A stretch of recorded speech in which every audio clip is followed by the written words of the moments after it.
નમસ્કાર, અમારી news channel news for Kathiawad ને લાઈક કરો, શેર કરો અને સબસ્ક્રાઇબ કરો. News for Kathiawad. નમસ્કાર.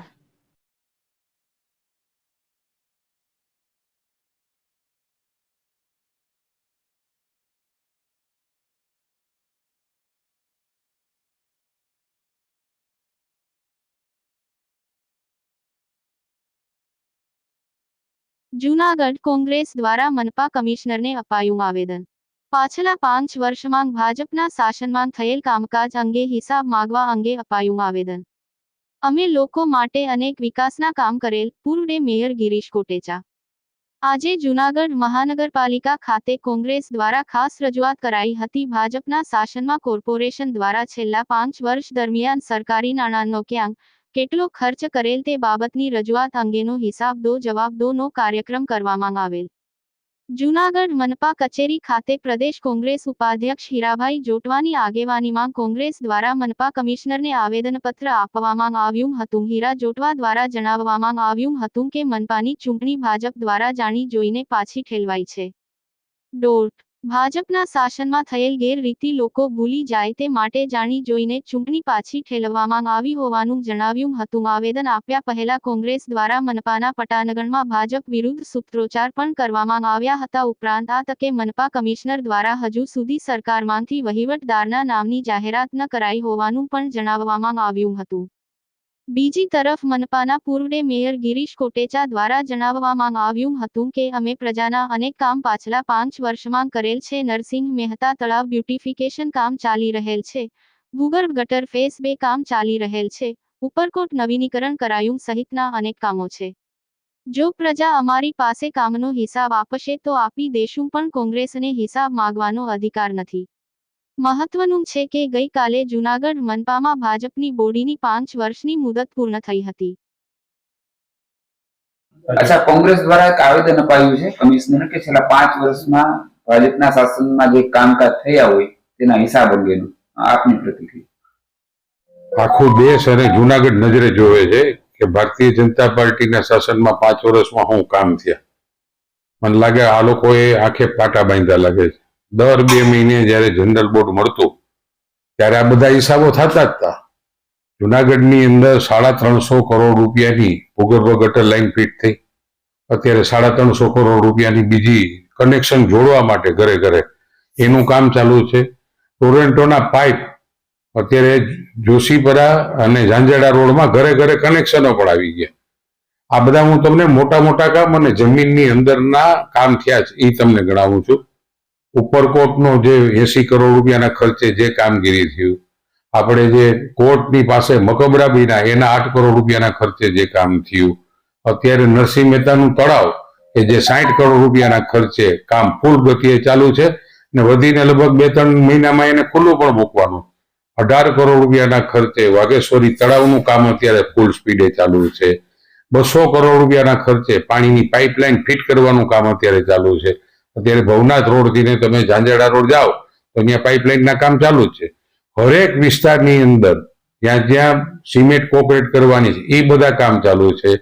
મેજોરિટી રોડ મેઇન રોડો જે છે એમાં વરસાદમાં કંઈ ડેમેજ થયા છે એ તો કોન્ટ્રાક્ટરની જવાબદારીમાં આવે છે.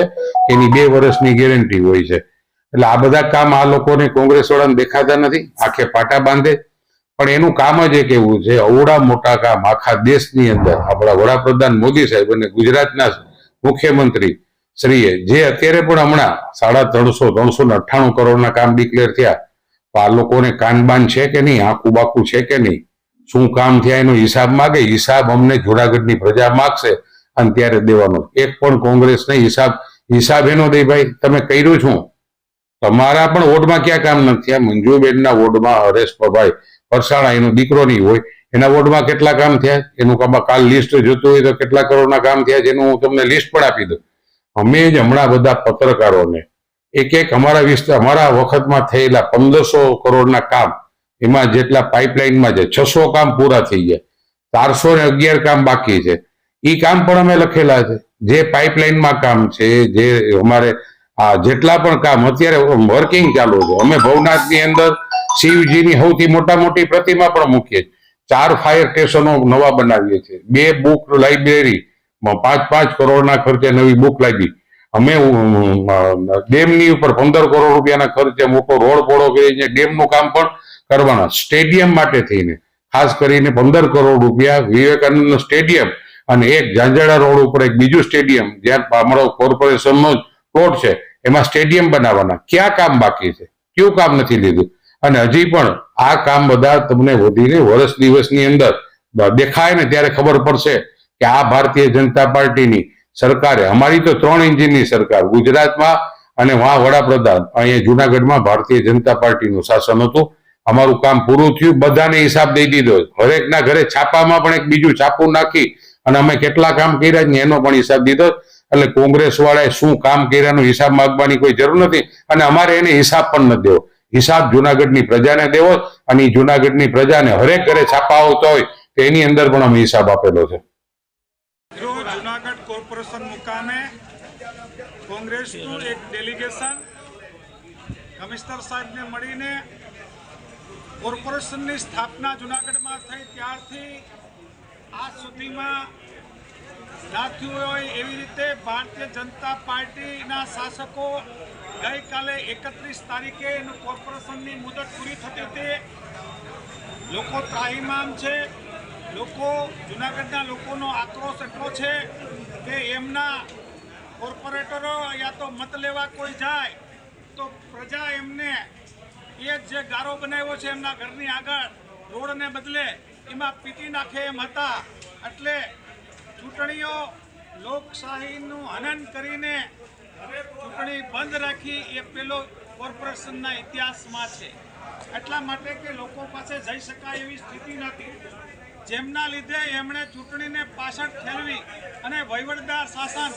એટલે આજે ભારતીય જનતા પાર્ટીએ આ વિસ્તારની કોર્પોરેશનની પ્રજા માટે કાળો દિવસ જાહેર કરવો જોઈએ. એટલા માટે કે એમને યાતનાઓમાં નરક કોને કહેવાય એ જુનાગઢની કોઈ પણ ગલીમાં જઈએ તો આપણને ખબર પડે એમ છે.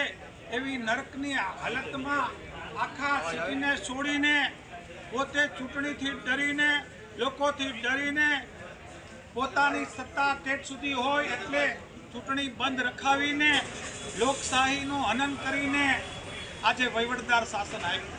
વહીવટદાર શાસન એટલા માટે આપે છે કે 3 મહિના પછી ચૂંટણી આવે, લોકોની યાદદાસ્ત ઢીલી પડે. 90 દિવસમાં લોકોને એમ લાગે કે આ કામ નથી થયું તો તંત્રના વખતમાં નથી થયું.